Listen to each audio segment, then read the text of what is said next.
বাংলার ষড়ঋতুর রঙ্গমঞ্চে একটি উল্লেখযোগ্য জায়গা জুড়ে শীতের অবস্থান। হেমন্তের সোনালি ডানায় ভর দিয়ে হিমেল হাওয়াকে সঙ্গী করে ও কুয়াশার চাদর আবৃত করে আগমন ঘটে শীতকালের।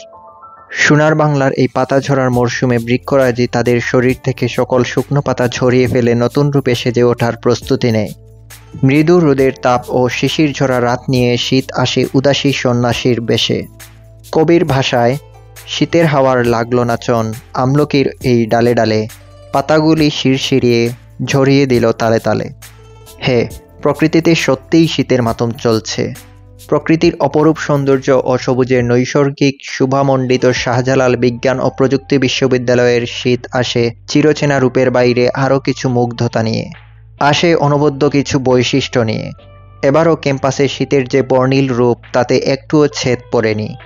সিলেট শহরে প্রায় ৪ কিলোমিটার দূরত্বে চারপাশে ছোট বড় টিলা দ্বারা বেষ্টিত সাবিপ্রবিতে শীত অনুভূত হয় অনেকটা গ্রামীণ পরিবেশের মতো। এখানে শীতের আগমন টের পাওয়া যায় গোধূলির সোনালি সূর্য অস্ত যাওয়ার আগেই ঘন কুয়াশার চাদরে আঁকড়ে ধরা প্রকৃতির দিকে তাকালে। হাড়ে কাঁপন ধরানো হিমেল বাতাসে ক্যাম্পাসে সবার গায়ে এখন শীতের গরম কাপড়। শীতের আগমন নিয়ে বাংলা বিভাগের মাস্টার্সের শিক্ষার্থী তানভীর হাসান বলেন, চারদিকে টিলা আর অরণ্য ঘেরা ক্যাম্পাসে শীতের সময়টা অন্যরকম অনুভূতির জন্ম দেয়। সবকিছুকেই যেন শীতের কুয়াশা তার বিশাল চাদর দিয়ে ঢেকে এক মায়াবী হাতছানির সৃষ্টি করে। সকালে শিশির ভেজা রাস্তা মারিয়ে গরম কাপড় জড়িয়ে ক্লাস করতে যাওয়াটা আমার কাছে বেশ উপভোগ্য। বন্ধুদের সঙ্গে চায়ের আড্ডা বেশ জমে। সমাজবিজ্ঞান বিভাগের আরেক শিক্ষার্থী কফিল আহমেদ বলেন, শীতের আগমন আমার কাছে উপভোগ্য। শীতকালে ক্যাম্পাসে অন্যরকম আমেজ তৈরি হয়। সবার পরনে থাকে বিভিন্ন বাহারি রঙের শীতের পোশাক, যা ক্যাম্পাসকে বর্ণিল করে তোলে। কিন্তু আরেক দিক থেকে শীতকাল কষ্টের, কেননা আমাদের বাংলাদেশের জনগোষ্ঠীর অনেকাংশ দরিদ্র থাকায় অনেকের শীতের কাপড় কেনার সামর্থ্য হয় না। তাদের জন্য শীতকাল এক ভয়ঙ্কর অভিজ্ঞতার।